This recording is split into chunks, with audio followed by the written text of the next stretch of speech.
बोलो ओम नमः शिवाय। दोस्तों, आज हम सावन सोमवार व्रत कथा सुनेंगे। सावन सोमवार का व्रत करके व्रत कथा अवश्य पढ़नी चाहिए या सुननी चाहिए। इससे जातकों की मनचाही इच्छा पूरी होती है। तो शुरू करते हैं।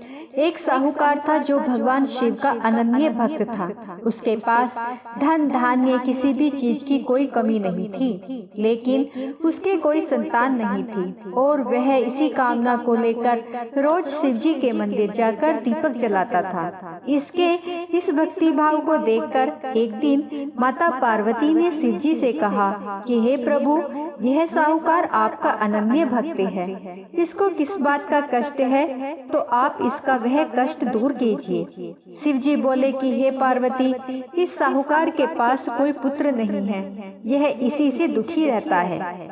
माता पार्वती कहने लगी कि हे ईश्वर, कृपा करके इसे पुत्र का वरदान दे दीजिए। तब भोलेनाथ ने कहा कि हे पार्वती, साहूकार के भाग्य में पुत्र का योग नहीं है।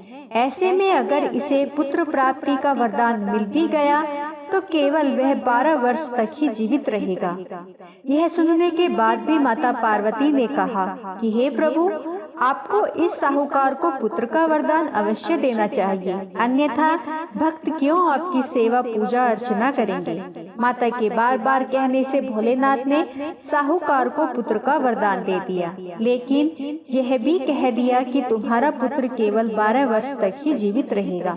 यह बात सुनकर साहूकार ने दुखी हुआ, न प्रसन्न हुआ। वह पहले की ही तरह भोलेनाथ की पूजा अर्चना करता रहा।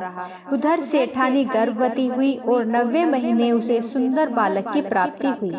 परिवार में खूब हर्षोल्लास मनाया गया, लेकिन साहूकार पहले ही की तरह रहा। उसने बालक की 12 वर्ष की आयु का जिक्र किसी से नहीं किया। जब बालक 11 वर्ष का हो गया तो एक दिन साहूकार की सेठानी ने बालक के विवाह के लिए साहूकार से कहा। साहूकार ने कहा कि वह अभी बालक है और मैं उसे काशी पढ़ने के लिए भेज रहा हूँ। इसके बाद उसने बालक के मामा को बुलाया और कहा कि इसे काशी पढ़ने के लिए ले जाओ और रास्ते में जिस भी स्थान पर रुको वहाँ पर यज्ञ करना और ब्राह्मणों को भोजन कराते हुए आगे बढ़ना। वह ऐसे करते हुए ही जा रहे थे। रास्ते में एक राजकुमारी का विवाह हो रहा था। जिससे उसका विवाह होना था वह एक आंख से काना था। तो उसके पिता ने जब अति सुंदर साहूकार के बेटे को देखा तो उनके मन में आया कि क्यों न इसे घोड़ी पर बिठाकर शादी के सारे कार्य संपन्न करा लिए जाएं। उन्होंने मामा से बात की और कहा कि बदले में अथाह धन उसको देंगे, जिससे मामा भी राजी हो गया। इसके बाद साहूकार का बेटा विवाह की वेदी पर बैठा और विवाह कार्य जब संपन्न हो गया तो जाने से पहले उसने राजकुमारी की चुंदरी के पल्ले पर लिखा कि तेरा विवाह तो मेरे साथ हुआ है, लेकिन जिस राजकुमार के साथ तुम्हें भेजेंगे वह एक आंख से काना है। इसके बाद वह अपने मामा के साथ काशी के लिए चला गया। उधर जब राजकुमारी ने अपनी चुनरी पर यह लिखा हुआ पाया तो उसने राजकुमार के साथ जाने से मना कर दिया। राजा ने भी अपनी पुत्री की बारात के साथ राजकुमारी की विदाई नहीं की। बारात वापस लौट आई। उधर मामा और भांजे काशी पहुंच गए थे। एक दिन जब मामा ने यज्ञ रचा रखा था और भांजा बहुत देर तक बाहर नहीं आया तो मामा ने अंदर जाकर देखा तो भांजे के प्राण निकल चुके थे।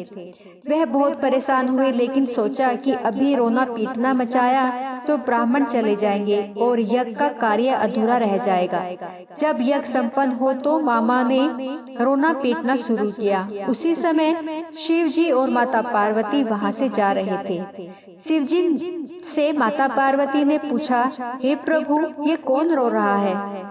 तभी शिव ने कहा कि यह वही रो रहा है साहूकार का पुत्र, जिसको तुमने आशीर्वाद दिलवाकर साहूकार को कहलवाया था कि इसकी आयु 12 वर्ष है। तब माता पार्वती ने कहा, हे स्वामी, इसे जीवित कर दे, अन्यथा रोते रोते इसके माता पिता के तो प्राण निकल जाएंगे। तब भोलेनाथ ने कहा कि हे पार्वती, इसकी आयु इतनी ही थी सो यह भोग चुका। लेकिन माता के बार बार आग्रह करने पर भोलेनाथ भोलेनाथ ने उसे जीवित कर दिया। लड़का ओम नमः शिवाय करते हुए जी उठा और मामा भांजे दोनों ने ईश्वर का धन्यवाद दिया और अपनी नगरी की ओर लौटे। रास्ते में वही नगर पड़ा और राजकुमारी ने उन्हें पहचान लिया। तब राजा ने राजकुमारी को साहूकार के बेटे के साथ बहुत सारे धन धान्य के साथ विदा किया। उधर साहूकार और उसकी पत्नी छत पर बैठे थे। उन्होंने यह प्रण रखा था कि यदि उनका पुत्र सकुशल न लौटा तो वह छत से कूदकर अपने प्राण त्याग देंगे। तभी लड़के के मामा ने आकर साहूकार के बेटे और बहू के आने का समाचार सुनाया, लेकिन वे नहीं माने तो मामा ने शपथ पूर्वक कहा। तब तो दोनों को विश्वास हो गया और दोनों ने अपने बेटे बहू का स्वागत किया। उसी रात साहूकार को स्वप्न में शिवजी ने दर्शन दिया और कहा कि तुम्हारे पूजन से मैं प्रसन्न हुआ। इसी प्रकार से जो भी व्यक्ति इस कथा को पढ़ेगा या सुनेगा उसके समस्त दुख दूर हो जाएंगे और मनवांछित सभी मनोकामनाओं की पूर्ति होगी। तो बोलो ओम नमः शिवाय, हर हर महादेव।